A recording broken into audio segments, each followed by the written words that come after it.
नाज़रीन भलीकार चवंदासीं ज़रई पाणी जी खोट आहे। ज़रई पाणी जी खोट सबबि पोखी मुतासिर थिए थी त सिंध जी ऐं पूरे मुल्क जी मईशत जेका आहे उहा बि मुतासिर थिए थी। हर माण्हू मुतासिर थिए थो। ख़ुराक जी खोट थिए थी।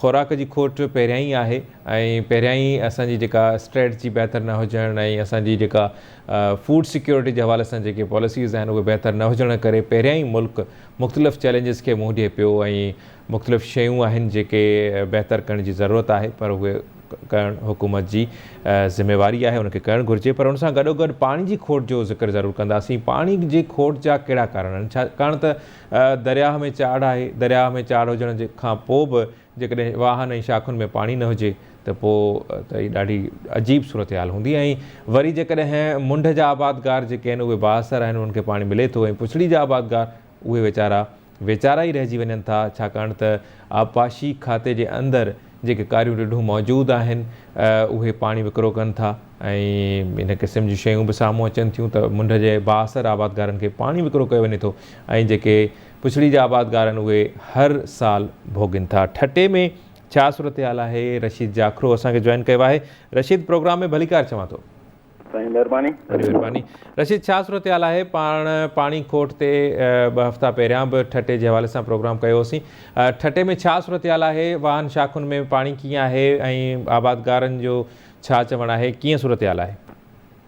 हाँ जी अलीरा साहब, पाणी त सिंध जो माना सालनि खां वॾी मसइलो रहियो आहे, पर हींअर ज़रायत जी पाणी जी बि सूरत हाल संगीन खोट इख्तियार करे वई आहे। तो असां वटि मुख़्तलिफ़ ठटे तालको, गोलाबाड़ी तालको, मीरपुर साकरो ऐं केटी बंदर तालको जेको इन्हनि जो वाहिद ज़रियो जेको आहे रोज़गार जो मुआशी जेकी बदाली मां निकिरण जो ज़रियो आहे, ज़रायत आहे ऐं उनजो चौपायो माल आहे। ऐं पाणी जी खोट करे न ज़मीनूं आबाद थियूं थियनि, न वरी जेके जानवरनि खे पंहिंजी ख़ुराक मिले थी। इन करे माण्हू सख़्तु परेशान आहिनि। माण्हू घटि क़ीमत में पंहिंजा जानवर विकण ते मजबूर आहिनि। हज़ारे एकड़ ज़मीन माण्हू जेके आहिनि उहे सस्ते दामनि में ॾियनि, माना क़ीमतनि में ॾियनि पिया। असां वटि इजलास थियनि पिया मुसलसल, हिकिड़ो ॾींहुं छॾे ॿिए ॾींहुं इजलास थियनि था लाॻापियल इदारनि कामोरनि जा, तोड़े चूंडियल नुमाइंदनि जा, आबादगारनि जा एहतजाज थियनि पिया। पर छटे जे लखे एकड़ ज़मीन जेका बंजर थिए थी उनखे पाणी ॾियण जो अञा सिलसिलो शुरू कोन थियो आहे, जो त छठो ज़िलो बेसिकली पोछल जो ज़िलो आहे ऐं उहो छठे ज़िले जा माण्हू हींअर इहो चवनि था त 91 वारे जेके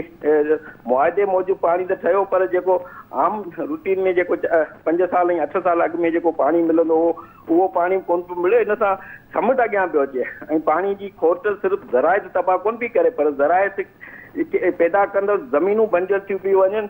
सरकारी अंग अखर मुताबिक़ त 47 लख एकड़ ज़मीन जेकी इन करे ई तबाह ऐं खारी थी वई आहे, जो पोछण में पाणी नथो वञे, समुंड ताईं मिठो पाणी नथो वञे।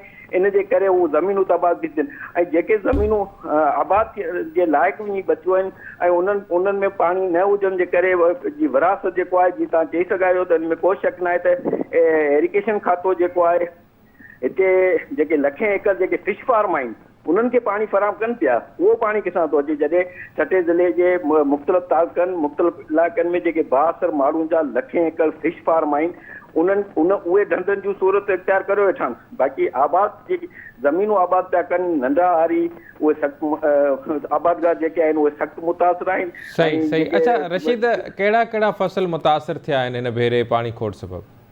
जी छटे में माना सारियूं तमामु घणियूं मुद्दे जेको माना रीढ़ जी हॾी छटे में जेको सारियूं थिए थो, अनाज थिए थो, या छटे खे माना किंग ऑफ बनाना चयो वेंदो, त केलो तमामु घणो मुतासिर थियो आहे। छटे में सब्जियूं घणियूं मुतासिर थियूं आहिनि। गॾोगॾु छटे में कमन थिए थो, कमन सां गॾोगॾु जेको पान जो फसल थिए थो, मुख़्तलिफ़ सब्जियूं थियनि थियूं, त उहे हींअर तबाह लॻियूं पियूं आहिनि। ऐं जेके नंढा वापारी आहिनि वरी सोने ते सुहागो इहो आहे त जेके यूरिया बाण विकिणण माफ़िया जेकी आहे उहा छटे में हींअर माना पंहिंजो कुर खणी वेही रही आहे, त उहा के मनपसंदि अघनि हिकिड़ी दुकान हिकिड़े इलाइक़े में तव्हांजी क़ीमत ॿी मिलंदी, ॿिए इलाइक़े में तव्हांजी क़ीमत ॿी मिलंदी। ऐं माण्हू जेको नंढो आबादगार आहे जेको व्याजनि ते पियो खणण ते मजबूर आहे, यूरिया खणण ते मजबूर आहे, पाणी खणण ते मजबूर आहे। पर हिते जॾहिं छटे में कल्ह एहतजाज थियो आहे त उन्हनि इहो चयो आहे त जेकॾहिं पाणी जी एॾी शदीद खोट आहे त ठटे में लखे एकड़ फिश फार्म खे पाणी किथां फराहम पियो थिए।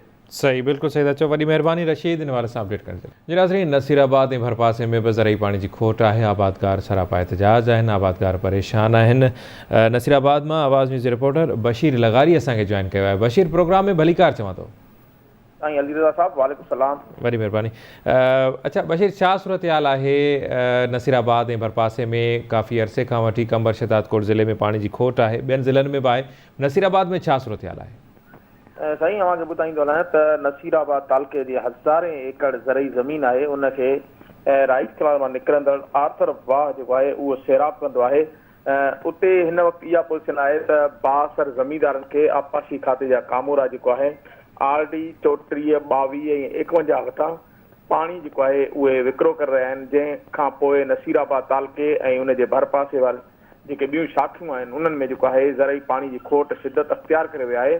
अॼु सूरत हाल इहा आहे नसीराबाद तालुके में त उन्हनि पाणी जी ज़रई खोट ख़िलाफ़ जेको आहे नसीराबाद भरिसां आहे ॻोठ इहो रसूल बख्श खोसो, उतां जेको आहे उतां जा आबादगार मोहम्मद यूसुफ खोसो ऐं अनवर खोसो पंहिंजा ॿिया आबादगार साण करे सिविल कोर्ट नसीराबाद में क़ुरान पाक खणी पहुता आहिनि। नसीराबाद जे उन सिविल जज एंड जुडिशल मजिस्ट्रेट इमरान गादी साहब वटि उन खे अॻियां उन्हनि ॾाहियो इहो आहे त साईं असांजे आर्थर वाह जे RD 24, 22 ऐं 34 ऐं 51 वटां जेको आहे 62 ज़मीनदारनि खे ज़रई जेके आपाशी खाते जा कामोरा पाणी विकिरो करे ॾेई रहिया आहिनि, जंहिंखां पोइ असां वटि इहा सूरत हाल जो असां वटि जेको सारियाले फ़सुल लाइ जेको आहे लखें रुपयनि जे अघ ते जेको आहे हाइब्रिड ॿिज जेके वठी असां पोखिया आहिनि उहे सड़ी सुकी रहिया आहिनि, पर ॼाणायल जेके असांजियूं RDO आहिनि आर्थर वाह जूं उन्हनि में जेको आहे इहा उते जेको आहे हिन वक़्तु सारियाले फ़सुल जेको आहे रोंबो हली रहियो आहे। अहिड़ी सूरत खां पोइ उहो सख़्तु परेशान आहिनि आबादगार, ऐं आबादगार जेको आहे सरापा एहतिजाज आहिनि। जी अच्छा, आपाशी खातो कहिड़ो जवाज़ ॼाणाए रहियो आहे बशीर त पाणी छो न छोड़ कयो पियो वञे?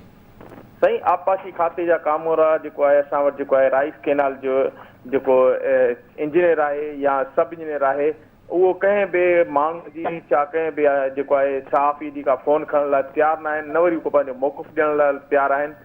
जॾहिं तव्हांखे ॿुधायां त असां वटि जेको आहे पंजाब में जेको आहे वॾी ॿोॾि जेका आहे उहा डिक्लेयर कई वई आहे, ऐं सिंध में जेको आहे विचोले दर्जे जी ॿोॾि डिक्लेयर कई वई आहे, ऐं राइस केनाल में पाणी बि जाम आहे, ऐं सिंधू दरिया में बि जेको आहे पाणी जेको मामूल मुताबिक़ जेको आहे उहो जाम आहे। उनजे बावजूदि इहा सूरत हाल आहे जो। ठीकु आहे, वरी महिरबानी बशीर इन वारे सां अपडेट करण जे लाइ। नाज़रीन, प्रोग्राम पंहिंजी पुॼाणी ते पहुचे थो, ॾींदा इजाज़त। अला निगहबान।